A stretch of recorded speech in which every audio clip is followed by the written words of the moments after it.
Salut, donc dans cette vidéo je vais parler de l'animation que j'ai faite, enfin celle que vous êtes en train de voir à l'image, que vous pouvez aussi voir avec le son, juste là en haut à droite, avant de commencer, parce que comme je vais en parler, c'est mieux de la voir avant, pour savoir de quoi je parle et tout.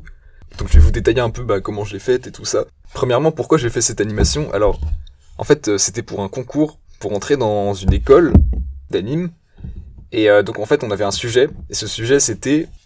Elle descendit par escalier dérobé, en se pressant tellement qu'elle manqua de se rompre le cou 2 ou 3 fois. Elle s'arrêta un instant devant la porte en songeant à la promesse qu'elle avait faite, mais la tentation était si forte qu'elle prit la petite clé et ouvrit en tremblant la porte du cabinet.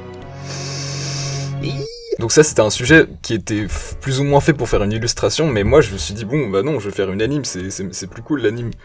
Donc en fait du coup je me suis dit que j'allais faire ça genre bien le faire proprement, bien le faire au modèle et tout ça pour montrer ouais regardez je sais faire de l'anime pour que du coup le concours se passe bien pour moi.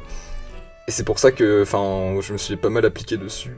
Alors du coup j'avais le sujet et je sais pas pourquoi mais genre quand je l'ai lu j'ai pensé direct à une esthétique un peu comment dire je sais pas, je mettrais des images en fait parce que je sais pas comment décrire, mais un truc en mode il y a une servante qui descend l'escalier, tu vois. Et je me suis dit bah ouais ok, je vais dessiner un truc dont j'ai pas l'habitude et tout, ça va être trop bien. Je vais essayer de faire un modèle, de créer un personnage pas habituel, comme ça je l'anime et c'est cool et ça m'entraîne, tu vois. Sauf qu'en fait après je me suis dit mais non mais vas-y flemme, je vais plutôt faire un chibi comme d'habitude. Donc c'est ce que j'ai fait, j'ai commencé à faire le personnage. Et en fait j'avais pas trop quel personnage faire au début. Parce que je me disais ouais bon si je fais un chibi c'est bien mais c'est pas intéressant en termes de kara et comme c'est pour un concours il faudrait que le kara soit intéressant pour montrer que je sais faire du kara et tout. Et là coup de génie en fait je me suis dit si je faisais le personnage en forme de serrure parce que tu vois genre elle ouvre une porte avec une clé et tout et du coup j'ai fait ça genre je l'ai fait en forme de serrure. Donc là c'est bon j'avais mon personnage donc et j'avais aussi l'idée en tête. En fait quand j'avais lu le sujet je me suis dit dès que j'ai lu, elle descendit dans l'escalier dérobé en manquant de se casser la gueule, machin, j'ai direct imaginé genre une scène avec un personnage qui court et qui fait genre hop, et qui manque de tomber 2 ou 3 fois, tu vois, mais en animation, du coup, voilà, je me suis dit que j'allais faire ça. Du coup, j'ai commencé à réfléchir un peu comment ça pourrait être autour de ce plan-là, et j'ai commencé à dessiner des petits dessins genre de plans, comme ça, là, pour, donc j'avais l'idée, et puis après, à partir de ça, j'ai fait les scripts dans ma tête, quoi. Et voilà, bon, j'ai pas fait d'animatique ou quoi que ce soit, là c'était pas nécessaire pour ce truc, je pense. Et donc, voilà, on va regarder chaque plan, et je vais vous en parler un peu en détail. Alors, donc, premier plan, le décor est dessiné à la main, l'animation est faite au digital.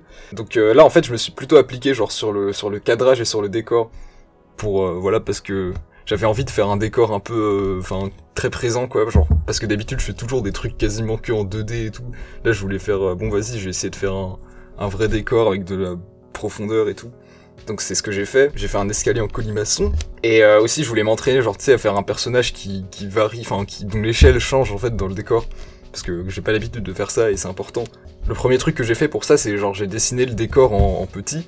Après j'ai dessiné le décor un peu plus grand, en dessinant le personnage dedans, pour voir l'échelle qu'il aurait et à peu près comment ça s'organiserait et tout. Et puis après, j'ai dessiné le décor en vrai, quoi, genre à la main. Et puis j'ai scanné. Puis après, j'ai dessiné les poses clés du perso au digital, genre en ref. Puis j'ai dessiné les intervalles du personnage. En fait, j'ai passé plus de temps à dessiner les poses clés parce qu'il fallait bien que ce soit à la bonne taille à chaque fois pour que ce soit logique. Et puis après, j'ai dessiné les intervalles. Et puis après, j'ai clean le trait. Puis après, j'ai colorié. Et voilà, c'est incroyable comme process. Donc là, c'est le deuxième plan. Le deuxième plan, c'est donc celui que j'avais en tête depuis le début. Si vous avez déjà vu un peu mon travail, vous savez que j'aime bien ce genre de plan avec une pente sur le côté, avec un personnage qui court et qui fait...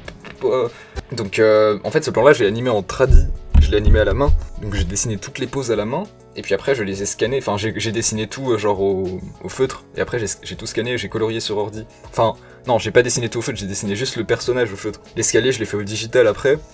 Et les poteaux qui défilent aussi.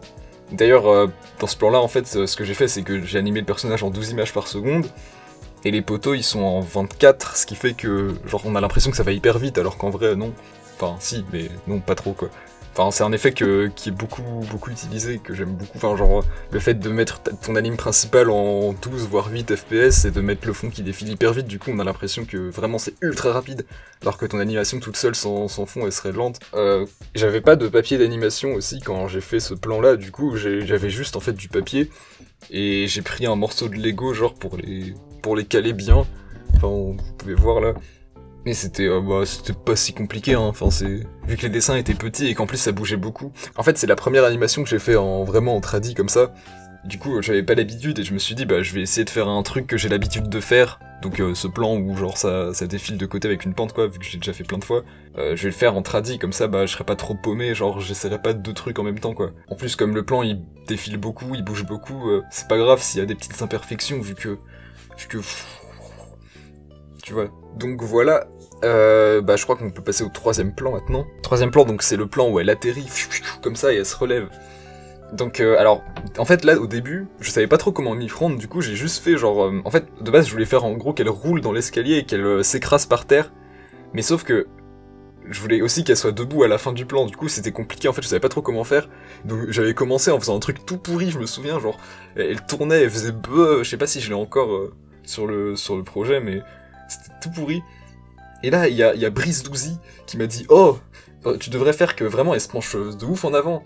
Et moi j'étais là « Ah ouais, bonne idée !» Et du coup, grâce à lui, bah j'ai fait ça et c'était bien. Voilà, petite dédicace à mon senpai Brice.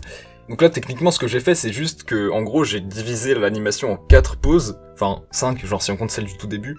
Il y a celle-là où elle est toute penchée, celle-là où elle recule, celle-là où elle est un peu avancée, celle-là où elle est normale, tu vois.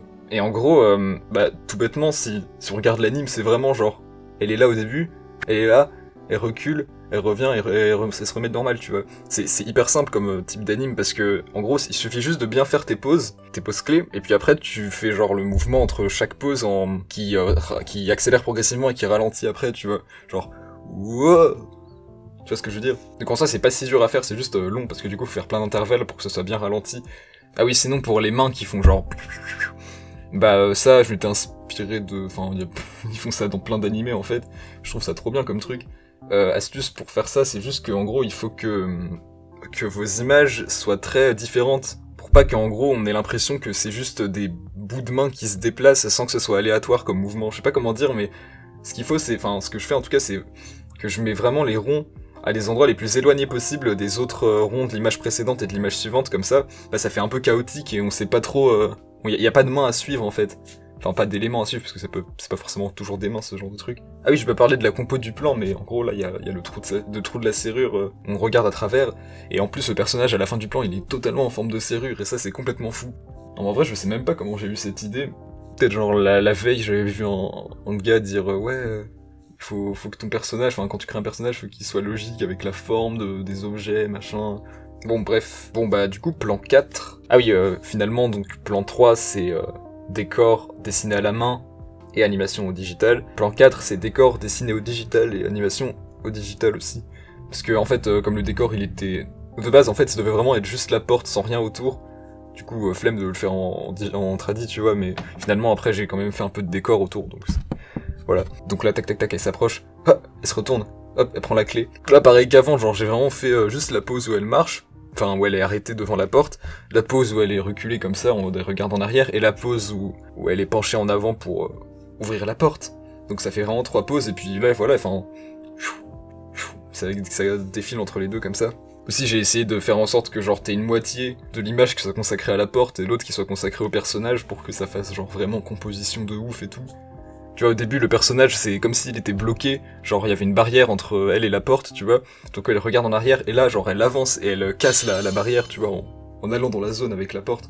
Sauf que non, elle hésite encore à ouvrir la porte, comme on le voit sur le plan 5, transition de malade. Donc là, il y a juste sa main qui avance, et elle recule, et hop, elle met la clé dans la serrure, quoi. Ce plan, il était un peu chiant à faire, parce qu'en gros, comme la main, elle bougeait pas beaucoup, enfin, elle se déformait pas beaucoup, fallait que je la redessine tout le temps et c'était relou. Du coup, ce que j'ai fait, c'est que j'ai juste fait genre une boucle de 3 frames enfin, je sais pas trop comment j'ai fait, mais je sais que j'ai bouclé pas mal de fois la main pour pas avoir à la redessiner 1000 fois, quoi. Sauf que j'ai fait ça, mais sans le vêtement. J'ai juste fait la main et la clé. Comme ça, le vêtement, je pouvais genre l'animer à part, tu vois, pour que ça fasse un petit overlap sympathique. Et il y a un truc aussi que j'ai fait même sur le plan d'avant, c'est que j'ai pas déformé la clé du tout en fait pour qu'elle ait l'air bien solide, tu vois. En fait, j'ai remarqué un truc en voyant plusieurs animes, c'est que en fait, si tu voulais rendre un objet super solide, c'était stylé de ne pas du tout le déformer en fait. Comme ça, il a l'air vraiment genre solide. C'est logique en fait quand il pense, mais moi j'ai l'habitude de tout déformer, du coup c'était pas évident. Mais voilà, du coup j'ai fait ça pour la clé. Bon, ça se voit pas trop parce qu'elle bouge pas beaucoup, mais voilà quoi. Je pense que c'est une bonne astuce en fait, genre faire des objets qui se déforment plus ou moins pour montrer qu'ils sont plus ou moins solides, plus ou moins compacts, tu vois. Bon bah je pense que j'ai un peu fait le tour de cette animation. Si vous avez des questions, dites-moi, hein, genre s'il y a des trucs que j'ai pas dit. Ah mais attendez, j'ai dit que j'allais parler du son, j'ai oublié. Ah oui putain, je suis trop bête. Alors du coup. Alors le son en fait, peut-être que certains d'entre vous l'ont vu, mais en gros j'ai publié la vidéo genre il y a quelques jours là sans le son. Et après, je l'ai republié avec le son. En fait, c'est parce que genre, j'ai publié sans son parce que j'avais pas fait le son. Et il y a un mec en commentaire, il m'a dit ah ça serait mieux avec du son. Du coup, j'ai fait ah ouais de ouf et j'ai fait du son et après je l'ai republié. Voilà, c'est juste ça l'histoire en fait. Et c'est vrai que c'est mieux avec du son. Du coup, bah tant mieux. Merci à toi, personne dont j'ai oublié le nom, mais qui s'affiche à l'écran actuellement pendant beaucoup trop de temps parce que je suis en train de m'étaler sur ma phrase. Alors déjà, les sons que j'ai utilisés, c'est des sons qui viennent de Splatoon pour la plupart. Il y a un son de Kirby aussi, genre quand elle agite ses mains, c'est un son de Kirby, genre un son de l'assaut de Kirby, il me semble. Genre quand elle met la clé dans la serrure, c'est un son de Zelda. Enfin, en gros, c'est des sons de jeux vidéo, parce que les sons de jeux vidéo, c'est trop bien en fait, parce que c'est trop pratique. Il y a plein de sons en fait dans les jeux vidéo quoi, et genre de petits sons de merde, tu sais, genre dans Zelda par exemple, t'as des sons quand tu lèves ton épée, ça fait, tu vois, un tout petit son de métal, mais enfin du coup c'est hyper pratique pour l'anime. Ou pour les films ou quoi, parce que comme ça, bah t'as plein de mini-sons qui sont isolés et voilà, c'est cool. Les sons de jeux vidéo, on peut les télécharger sur Sound Resource. Si ça vous intéresse, je vous conseille de jeter un œil à Sound Resource, ce site-là, parce que c'est trop cool, en fait, il y a tout ce que vous voulez dedans. Ouais, globalement, j'ai pas grand-chose à dire sur le son. En fait, j'ai téléchargé les sons de Splatoon juste parce que je me rappelais que dedans, il y avait des bruits de pas, et j'en avais pas dans les autres jeux que j'avais, du coup, j'ai pris les sons de Splatoon pour ça. En fait, le truc avec cette animation-là, c'est qu'elle se déroule en intérieur, et du coup, je pouvais pas mettre de son d'ambiance, genre des oiseaux, du vent ou des trucs comme ça, parce que c'était en intérieur, c'est pas logique. Et d'habitude, c'est souvent ce que je fais en fait pour genre masquer le fait qu'il y ait pas trop de son. C'est hyper pratique de faire ça, parce que du coup, bah, même s'il y a des sons qui manquent, s'il y a des tout petits sons qui sont pas là, bah c'est pas grave, il y a toujours le bruit d'ambiance pour masquer, ou la musique aussi, ça marche. Mais en l'occurrence, il y avait pas ça, du coup, j'ai dû vraiment genre faire chaque son bien comme il fallait. Même si c'est très loin d'être parfait, hein, je dis pas ça, mais c'est juste que genre j'ai mis plus de sons que si j'avais mis un bruit de fond en plus quoi. Enfin même là de toute façon j'ai mis un petit son d'ambiance en mode comme ça, genre un bruit vide, parce que sinon ça faisait vraiment vide. Là c'était vide, mais vide réel, genre oula qu'est-ce que je raconte. Non mais genre t'imagines tu mets ton micro dans une pièce et tu fais rien, bah ça va te faire un bruit qui est silencieux, mais ça va faire un bruit de silence quoi, ça va pas faire juste rien du tout. C'est ça que j'ai mis en fait dans la vidéo par dessus. Et en vrai ça change tout, hein, genre sans c'était pas pareil. Bon bah là je pense que c'est bon, j'ai un peu parlé du son et tout. Mais vraiment s'il y a un truc que j'ai pas dit, dites-le, hein, je réponds.